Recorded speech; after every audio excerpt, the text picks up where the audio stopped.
Hello YouTube! Hi! How's everyone doing today? Hopefully everyone's doing great. I'm doing great. I'm doing really great. I guess. Anyway, today we will be watching video by Reggie. Yes, Reggie again. Awesome. There goes my tail again. Disappointing. I keep cutting my tail, but you know, let's not talk about that anyway. Video by Reggie. Every 5 seconds a snail tries to kill me. Video about Shadows of Doubt.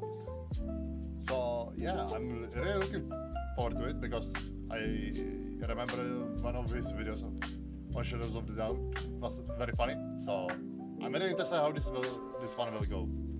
Anyway, let's get into it. But then let us get into the video. Let me just put away my tail. Pop. In this town, everyone's running from something. Really? A dead-end job that crushes their soul 8 hours at a time. Mandatory A overtime. broken relationship that screams louder than it listens. Or even an addiction to Okay. drinking perfume just to feel alive. Hey, But me, perfume? I'm trying to escape something much different. I'm sorry, you can drink perfume to get energy. Also, why did he murder that woman with a kettle? Well, it's the second time that he threw a boiling kettle at someone. trying to escape an army of killer snails, because today we're playing Shadows of Doubt, Snail. a procedurally generated detective game about Great game. solving crimes. But for each I was so bad at in-game it. minute that passes, an invincible snail will spawn onto the map and begin hunting us. Okay. If it touches us, we die. And in case you're wondering, a minute of in-game time is about 5 or 6 seconds, meaning that after an hour, we could have 600 homicidal snails stalking us through 600? 1 second, 5, 60. the streets. I guess. They cannot be bargained with. They feel no pity, no remorse, Don't be no bargained fear, and above all else, they absolutely will not stop no. until we are dead. Our They are camp spawning. What? Spawn camping. God damn it. Camp spawning.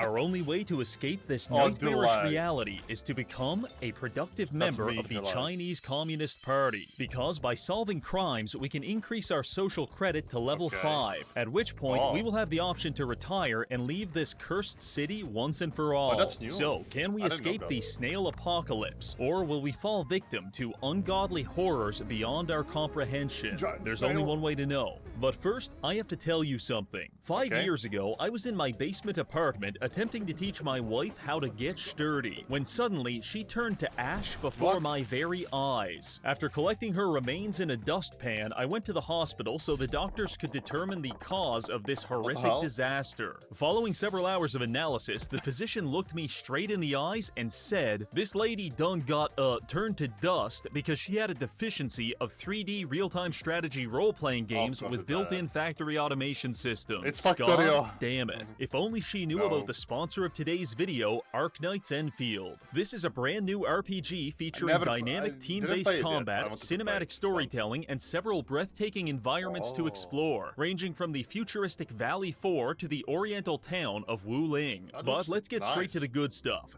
3 words: automated industrial complex. Complex. I saw all the jokes that it's just a Factorio in anime version. In this game, you can establish a power grid, extract resources, manage your logistics, and develop complex production that's Factorio. pipelines to manufacture helpful equipment and technology for your missions. I'm not going to lie, I love automation games. In Who fact, doesn't? every time I hear the word efficiency, I slam my hands up and down on my desk over and over while making monkey noises. This is purely an involuntary reaction. Point Same, is, same. Arknights Enfield makes my brain go... And I like that very much. This game features a wide variety of characters, and personally, my favorite is Da Pan, because Really? one of his main techniques is beating people into unconsciousness with a gigantic Chinese frying pan. I was also thinking of that, Objectively, if I the remember best correctly. character. Now listen, Arknights Enfield is free to play on PS5, PC, and mobile, and I implore you to use the link in the description to download the game today. Please, do it before it's too late. Thank you, Arknights Enfield. Okay. Now, back to the video. Before we And we begin, will do I'm that. going to explain the structure of this challenge. The snail apocalypse is divided into 3 distinct phases. The spawning phase, the empowering phase, and finally, the kaiju phase. To move from one phase to another, we have to solve a murder. And specifically, we have to solve the murder as fast as possible because each of these phases are time sensitive. Given that, this won't be your typical slow-paced crime-solving video. I will Basically me. Like, I don't remember how many times it took me before I solved the murder. It took me a while, I think, if I remember correctly. Also, it was, well, a year or so ago that I last time played it. I can check. Maybe I will show it on the screen if I don't forget. We'll be sprinting everywhere. I will be taking massive leaps of logic. Evidence will be fabricated. Innocent people are going to die. And I just might do a little heroin while I'm at it. With that out of the way, let us begin. Let us.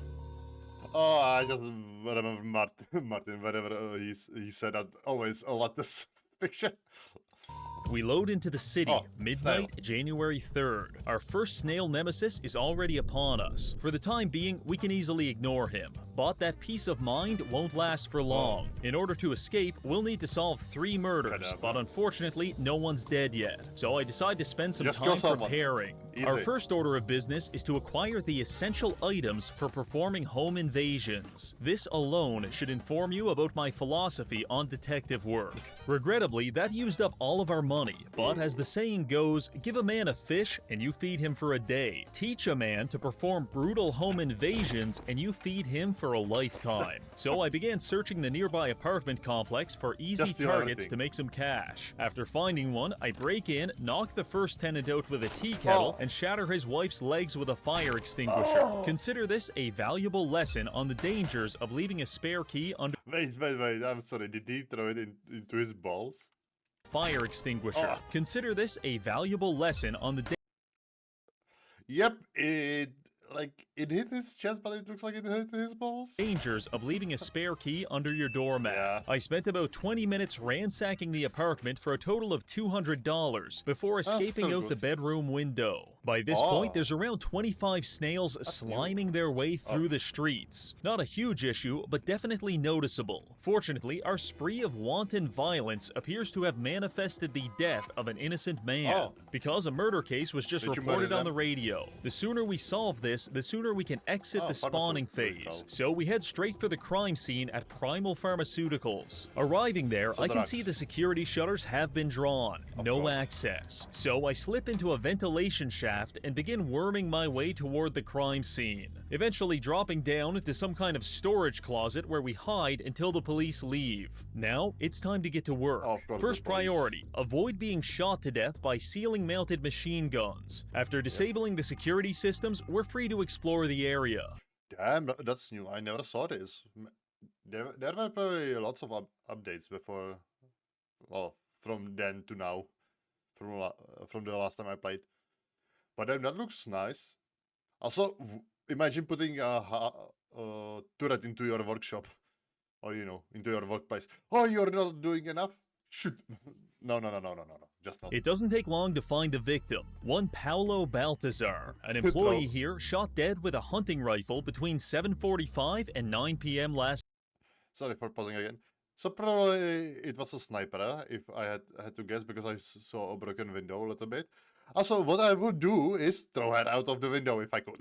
Night. Upon closer inspection, we find a bullet impact point and also a hole in the nearby window. Based on this, we're likely dealing with a sniper. These can be difficult because they leave very little evidence at the scene of the crime. However, by approximating the bullet trajectory, we can deduce that the shooter must have been firing from across the street in Hodge Projects on either the 6th or 7th floor. So it's time to go pay them a visit. This is easier said than done, because by the time we decide to leave, there are at least 40 snails creeping up the staircase toward us, with dozens more entering the building each minute. So we take the elevator down to floor 1 and dive headfirst into a dumpster full of scrap metal. That might seem like an unnecessarily painful shortcut, but jumping out of windows is something we're going to have to become well acquainted with as the Snail Armageddon intensifies. Arriving at Hodge Projects, I begin surveying the 6th floor for evidence. That sounds professional. In reality, it was a lot closer to a a crystal meth addict pillaging apartments for drug money. In fact, no. the first unit I tried to break into caused me to accidentally phase through the wall into their bathroom, which upset the tenants greatly, and resulted in me spending 5 minutes getting beat by lesbians in the shower. Eventually, the Sounds melee like a fun spilled time. into the kitchen, where one of them tried to stab me, missed, and stabbed their partner instead. At this point, it's a free-for-all, until I smash a peanut jar over one of their heads to end the bloodshed once and for all.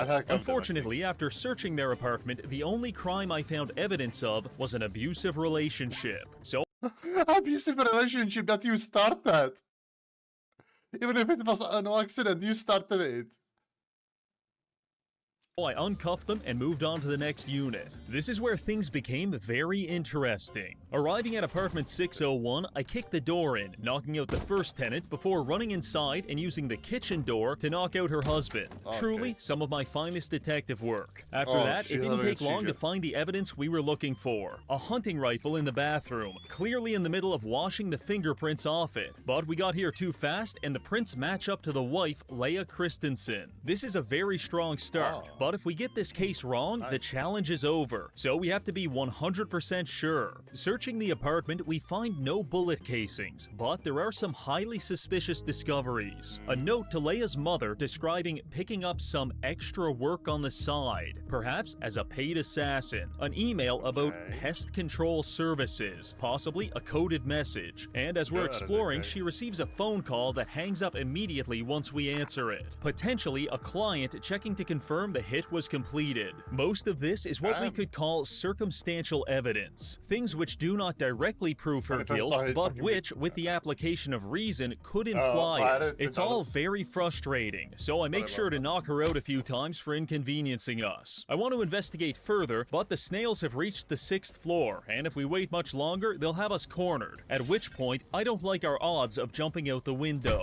So instead, we head down to the 1st floor and gracefully make our exit. It's now time to investigate the victim. Infiltrating her apartment was comparatively easy, since, you know, she's dead. And after doing some investigating, we discovered that our victim was being stalked by an average height female. This fits the description of our suspect perfectly. The note says she was being followed yesterday at a fast food restaurant called Glutton Grub. So all we need to do now is go there, show a photo of our suspect to the staff, and if they can identify her, that will establish a solid link between our victim and the suspect. At which point, we'll turn in the case. The only problem is the United Snail Army has assembled outside of Glutton Grub, and they formed a blockade to prevent our entry. So our only way to gain access was to violently hurl a garbage can through the restaurant window. Unfortunately, this angered the staff, and we had to spend 15 minutes hiding in a nearby park as the general manager tried to kill us with a framing hammer. After he cooled off, we climbed through the window and began asking around about the suspect. But to my dismay, no one saw her in this restaurant at that time, which goes against our stalking theory. Additionally, by this point, we're dealing with about 250 snails, which presents us with 3 major problems. First, our risk of touching a snail and dying has become fairly high. Now, technically, that wouldn't end the run, but in practice, it might, because by the time we wake up at the hospital, the snails could be waiting for us, effectively soft-locking our run as they spawn camp us over and over again.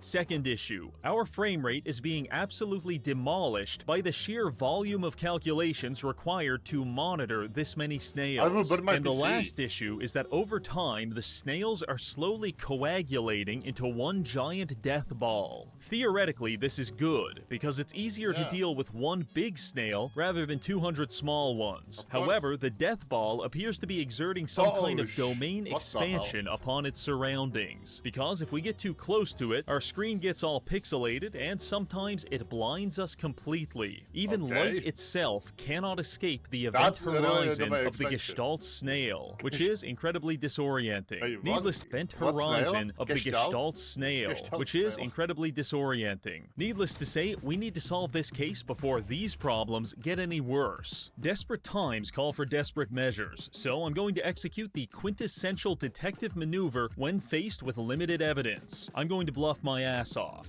Okay. Returning to the suspect's apartment, we find she escaped her handcuffs, so I grab a dumbbell and knock her out while she's brushing her teeth. Now it's time to confront her directly and accuse her of Now she has, you know, few less teeth to brush. Doesn't need to brush that many teeth now with the dumbbell into the face. Murder. 90% of the time, when you do this to the actual murderer, they'll confess. However, when we confronted Leia, she responded with an incredulous and dismissive, "Yeah, right." What do you mean, "yeah, right"? We've got the gun. You're gonna fry for this. I'm not gonna lie, the confidence with which she delivered that line shook me to my very core. Could we have the wrong person? No. Confirmation bias is defined as the psychological tendency to search for, interpret, or favor information in a way that aligns with one's pre-existing beliefs or hypotheses. A note to Leia's mother describing picking up some extra work on the side. An email about pest control services. Phone call that hangs up immediately once we answer it. Dear God, I think we've subjected an innocent woman to several hours of interrogation and having all of her teeth knocked out simply because I don't know how to do trigonometry and she picked a bad time to practice firearm maintenance. I believe we've got the wrong person. I don't think so. So I got to work investigating the other apartments, which is when I came across Unit 701. At first glance, it's nothing out of the ordinary, but the more I looked, the weirder it got. For example, a human skull in the master bedroom, a receipt for a hunting rifle time-stamped 1 hour before the murder, a noise complaint regarding several popping sounds, some vaguely schizophrenic notes, and lastly, a list of potential victims, which disturbingly enough appears to include us. The final piece of evidence came when we found a receipt for Glutton Grub, the place where our victim was being stalked. Ladies and gentlemen, I think we found our killer. Or should I say, our killer found us. Because while I was snooping on her computer, her husband came home and attacked us with a box cutter. Eventually, we were able to knock him out with an office chair. And 5 minutes after that, she showed up as well. For posterity, the office chair box cutter matchup is about even. Asmongold, easy.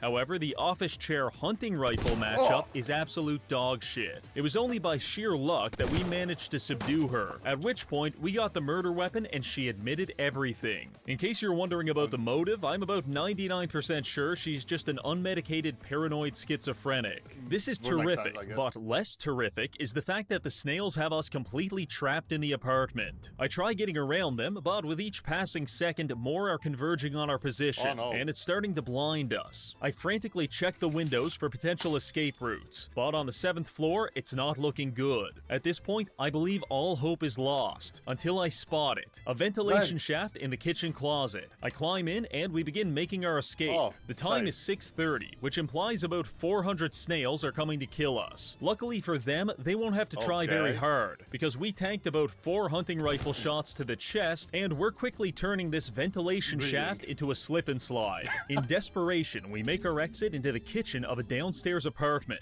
Imagine, if you will, it's 7 a.m., you're in your kitchen making a nice breakfast before heading to work, when suddenly a blood-soaked maniac falls through your ceiling and begins frantically darting around the room, screaming about killer snails. In that situation, if you're doing anything less than killing him with a frying pan, you have miscalculated your response. So I can hardly feel upset when that's exactly what this guy did to us. We're unconscious. This is very bad. Fortunately, the hospital is on the other end of town. Therefore, by the time we wake up an hour later, the snails are infiltrating the building, but they haven't yet made it up to our room. So we jump out of bed, launch a fire extinguisher. Also, sorry for pausing again, but I wonder, if you skip the hour like this, does it spawn the snails? Or does it skip spawning the snails until you just play? Through the window and finalize our escape. Doubling back to City Hall, we grab a murder resolution form and submit it as the snails close in from every angle. After a few minutes of processing, the results come back, and we've officially solved our first murder, thereby exiting the spawning phase of the challenge with a total of 500 snails on the map. This earns us enough good boy points to reach social credit level 2. Not bad at all. With that taken care of, we've probably got about 12 to 18 hours until the next murder occurs. occurs. So what do we do now? Well, in order to reach level 5 and retire, we need 2,000 social credit. Solving 3 murder cases will get us to about 1,500, which means we need to make up the last 500 by doing community service. This could be anything ranging from finding a lost item to melting off a woman's face with a cup of coffee, and everything in between. So let's get to work. After perusing the job listings, I come across one well suited to our talents. Demolition for reliable individual. I call the number, and the guy tells me he wants us to trash his friend's apartment as a prank. Looking through my inventory full of handcuffs, pepperball grenades, and loaded guns, I assure him this will be very funny. He gives us some basic intel on our target, but most importantly, their name starts with the letter A, and they live on basement level 1 of Lovelace View. So that's our first stop. Sneaking into the building's security office, we use a code breaker to force entry into the computer and access the resident database. After a quick search, we come back with 2 people living in the basement who fit the description, but one of them is on basement level 2, so we ignore him and focus instead on Allele Hawkins. Heading down to his apartment, I get to work. Allele is not home, but his boyfriend is. So the first master stroke of this prank is going to be blinding his lover with a flashbang and then locking him in the bathroom. Now when Allele comes home, not only will he find his apartment completely ruined, but his gay lover will be having a panic attack while handcuffed to the toilet bowl. This is the essence of modern pranks. Our goal is to cause $700 worth of damages, but there's one major problem. This place is a fucking dump, and I don't think there's even $700 worth of things in here. On top of that, we're quickly getting boxed in by the snails, so I decide it's time to leave and spend a few hours eating fried chicken and chain-smoking cigarettes on the other side of town. This gave us enough time to formulate a plan on how to properly destroy this man's apartment.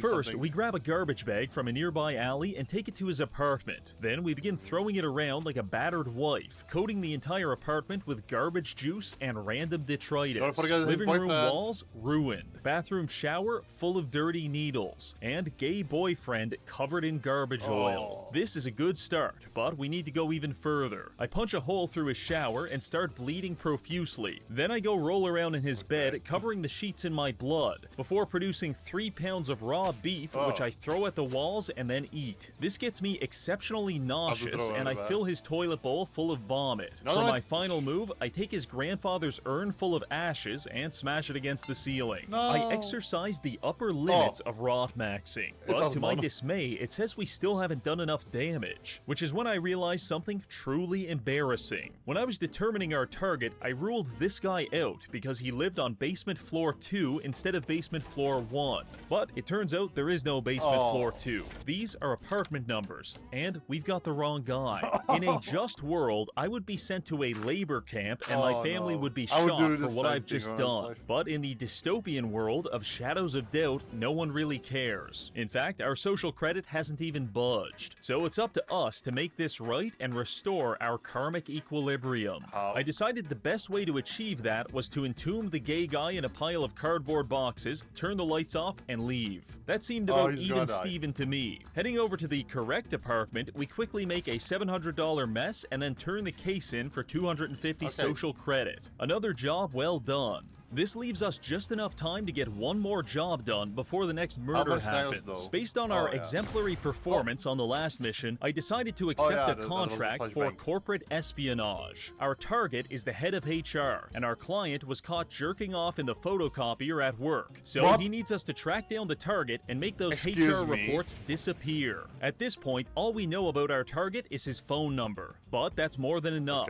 First, we have to break into an apartment complex with absolutely dogshit security, and I know just the spot. Arriving at Lovelace View, we break into the first apartment we find and use their phone to call the target. No one answers, but that doesn't matter. Now, we slip into the basement and find a telephone router. In most apartments, these are protected by laser tripwire systems and automated gun turrets. However, in this dump, it's being guarded by a AA battery and an eraser, so we have no problem breaking it open open no, and it will accessing the me. call logs. Using this, we track the call we just made and determine it went to Unit 402. I waste no time kicking the door off its hinges and pilfering the apartment in search of the HR documents. Unfortunately, they're not here, but we've got the next best thing, our target's name and his place of work. So it's time to go pay him a visit. Arriving at Zeng Terrace and Associates, I find a receptionist who, despite typing frantically, is clearly not doing anything. So I offer him $30 for a guest pass to the office. Following that, we wait until everyone goes on lunch break and start searching for the documents. After 5 minutes of looking, we find the files, stuff them down our underwear, and make our escape.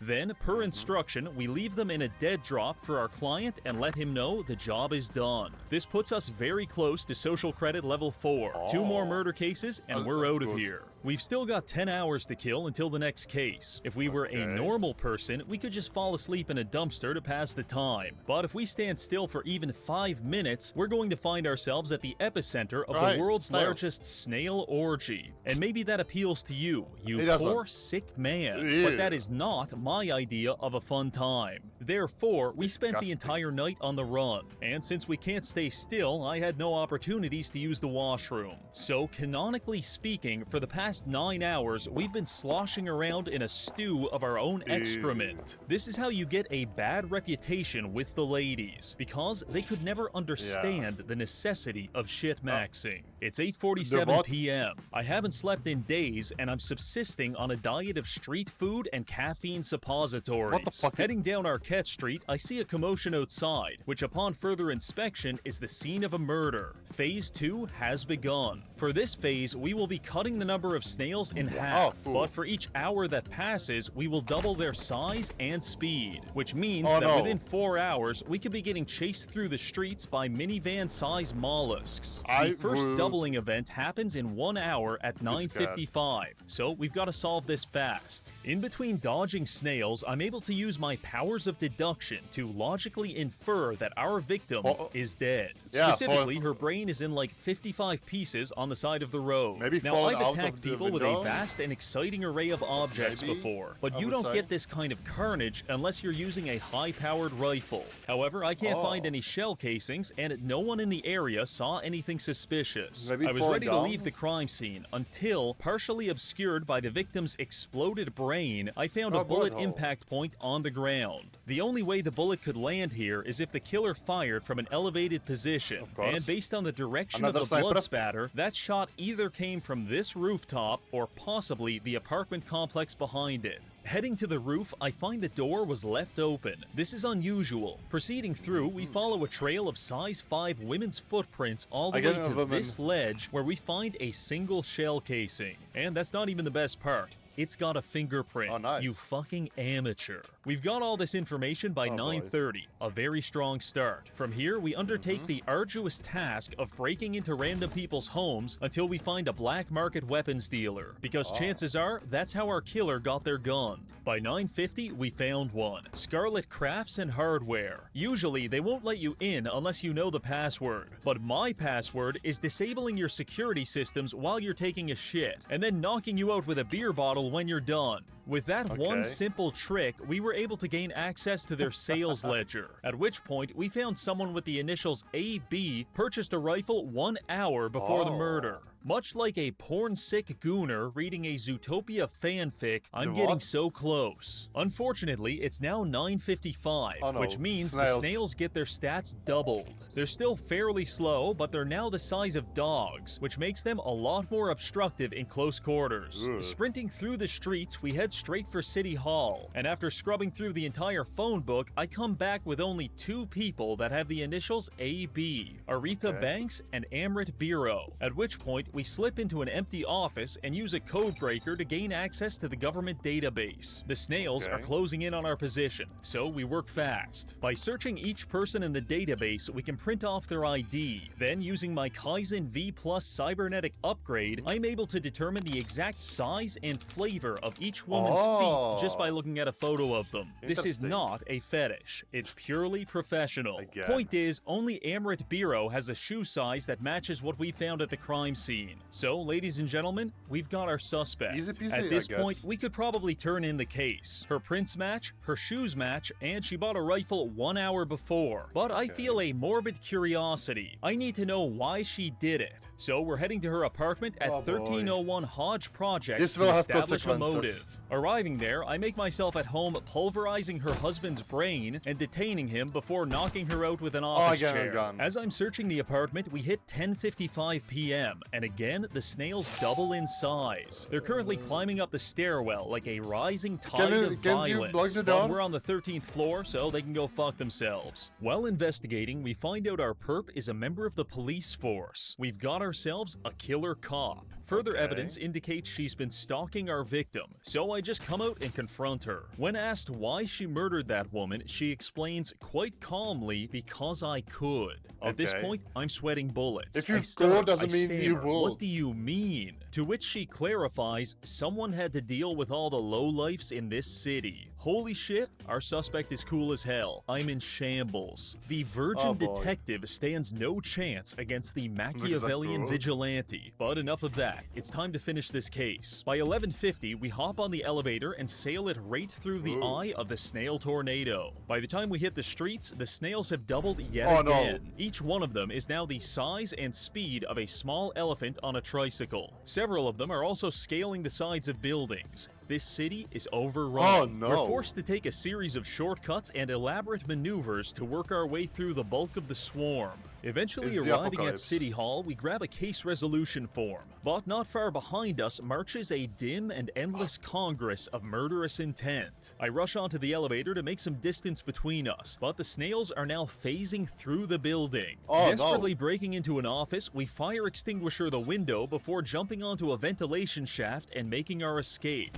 We fill out the last of the paperwork while the snails chase us through the Oh. streets. Crime, assassination, motive, vigilantism, sentence, Okay. death by bureaucracy. Murder solved, social credit gained. Phase 2 is now Thank over. God. Now Oh. we can indulge ourselves in the exquisite delicacy that That's good. is waiting 12 hours for someone else to die. This is its own unique form of purgatory, because there's only so many times you can do laps around the city before you start feeling like an NPC. In just fact, I stopped fighting start it, on a and video. now I'm full-on role-playing. Every morning, I wake up on a park bench before heading down to my favorite food truck for some coffee. I do not know why, but whenever I order coffee, the guy closes the shutters for 20 seconds, does something to my cup, and then opens them back up. I'm going to be candid. I like my coffee no. how I like my women, without another man's dick in it. And while I can't Of course. prove that Joey the food truck man is burning his cock off every morning just to prank me, I do have my suspicions. It's just a prank, After bro. getting caffeinated, I spend the afternoon stealing from local businesses and spying on people through their windows, before eventually collapsing in a pile of garbage. Honestly, Oh, when you no. spend your days like that, 12 hours flies by in no time. Which brings us to 4 p.m. Oh, on this- January 4th. We're walking through the Close streets to when the- suddenly another murder is reported. murder. This time on Sasaki Boulevard. The kaiju phase has begun. For this phase, we're going to consolidate all of our medium snails into one single mega snail. 10 times the size, 5 times the speed, 16 times the detail. Yeah, I and can in see case that. you're wondering, yes, the hitbox is accurate. We are now dealing with a skyscraper-sized snail. We make our way to the crime scene and begin investigating. And it- A man was stabbed to death in broad Oh, daylight fuck. with a box cutter and surrounded by some kind of runic symbols. I do my Are you best to sure? put on a brave face, but deep in the fearful recesses of my heart, So, let's see. Box cutter glyphs. So it's satanic ritual, probably. I know that he's out there, Oh, and no. he's coming for us. You see, the most stressful thing about being pursued by a 200-foot-tall snail is not knowing where it is, because at this size, the pathing is highly unpredictable, and I've noticed the snail has a tendency to fly straight into the air and then rapidly descend upon us like a stupid Oh, no. dive Oh, no. bomber. Oh, It's no. honestly very anxiety-inducing. Regardless, we do pick up one crucial piece of evidence just before Mega that's Snail fine. comes around the corner. Quickly escaping escaping, I open up the note to find it's an anagram. This is the killer's name, but with all of the letters rearranged. So if we can solve it, we'll pretty much have this case taken care of. However, there's one thing to address. Kaiju Snail is cool as hell. However, after playing with it for 20 minutes, I have realized it is not meant for this world. In fact, it pretty much can't navigate the map at all without flying through the sky or spending 30 minutes getting stuck in an apartment building. Point is, it's actually way too easy for us to avoid him. And I think you, the viewer, deserves more.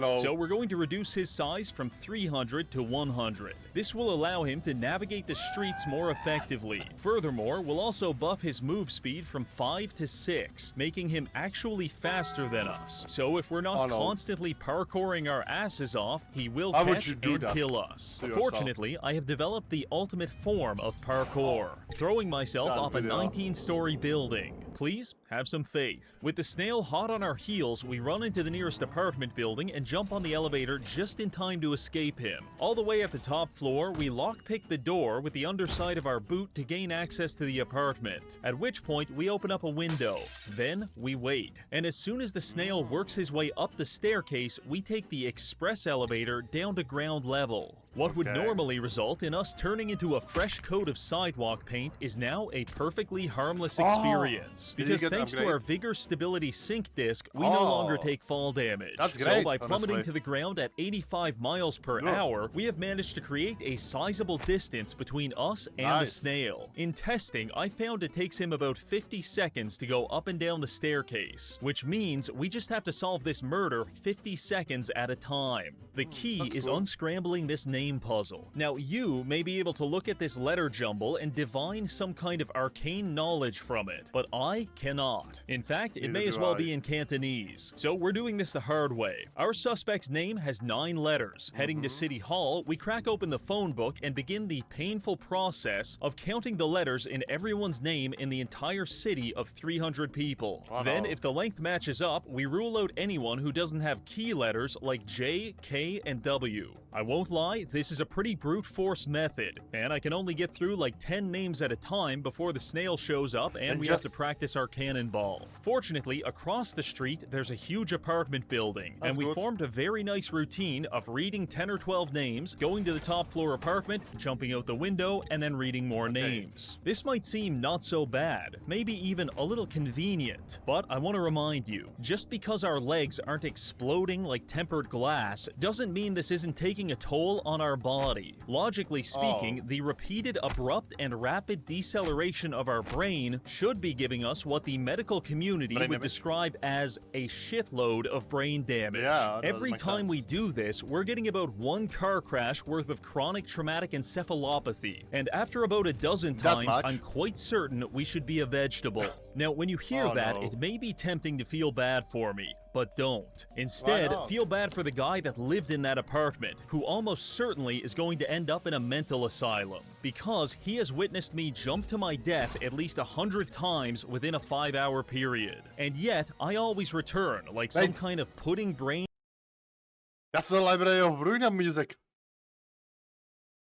The revenant of self-destruction. Sometimes I beat him up. Sometimes I steal his shit. Sometimes he never even knows I was there until he checks the security tapes. But every time, I'm going out that window. Eventually, our perseverance pays off, and the phone book yields one match, Jay Whitaker. Their address is listed publicly, so it's time to go see how firmly their door is attached to its hinges. As it turns out, not very. We begin examining the apartment, and I'm going to save you the trouble, but just know that I had to jump out the window like 20 times in the process. This yielded a few interesting things. Our suspect is Jaslyn Whitaker, and after reading her emails, I can see that she is horribly addicted to starch cola. In fact, she's consuming 32 cans a day. In case you're unfamiliar, starch cola is basically Coca-Cola before they took away the cocaine. Based on several notes we find, this binge drinking seems to have induced some kind of psychosis, whereby our suspect believes that if they kill enough people, they can resurrect the long-dead CEO of a carbonated drink company. Lastly, comparing the handwriting to the note left at the crime scene, we can see it's a perfect match. Now it's time to arrest this sicko and retire from this nightmare city. Let's go. According to her work contract, she's a pharmacist. So let's head down to the drugstore and fill a prescription for violent street justice. There she is, planning her next murder. I saw no reason to complicate this, so I just went behind the counter and cuffed her. Fair warning, people do not like when you arrest their pharmacist. So we had to spend a few minutes avoiding an angry mob. But after that calmed down, we confronted Jaslyn, at which point she admitted to being involved in a starch cola cult dedicated to taking over the world. And unfortunately for her, she is not nearly hot enough for us to ignore that level of deranged psychosis. So it's time to book her. We grab the paperwork and fill it out while free-falling from the nearest skyscraper. A few minutes pass, and the case comes back solved. With that, we've reached social credit level 5, which means it's time for us to retire and leave this city once and for all. Barely avoiding our snail stalker, we rush into City Hall and grab a retirement form. To my surprise, this included a last will and testament, and I was in a rush, so I decided to donate all of my worldly possessions to the dead guy from our second case. Then I fill in gibberish and profanity for the last part before handing the papers in. And just like that, the curious case of the snail apocalypse is closed. Let's go. We're officially retired and waiting for a shuttle to take us to a paradise known as the Fields, where I am almost certain we will be euthanized and our body will be processed into Soylent to feed the proletariat. Truly, retirement has never felt so good. Thank you to this month's patrons for supporting the channel, and finally, thank you for watching. Okay, honestly, great video by Reggie again. I did really enjoy it. Maybe I should play Shadows of the Doubt again on the stream. It was a great game, but I was a bit laggy. Yeah, bit. Anyway, you know, as the usual, if you enjoyed the reaction, consider liking, subscribing, commenting, hitting the notification bell. I think I did it in wrong order, but whatever. And yeah, if you didn't like it, you know, can dislike it and tell me that I'm stinky, I guess. But yeah, thank you for watching and see you at some other reaction video. Bye bye. Bye.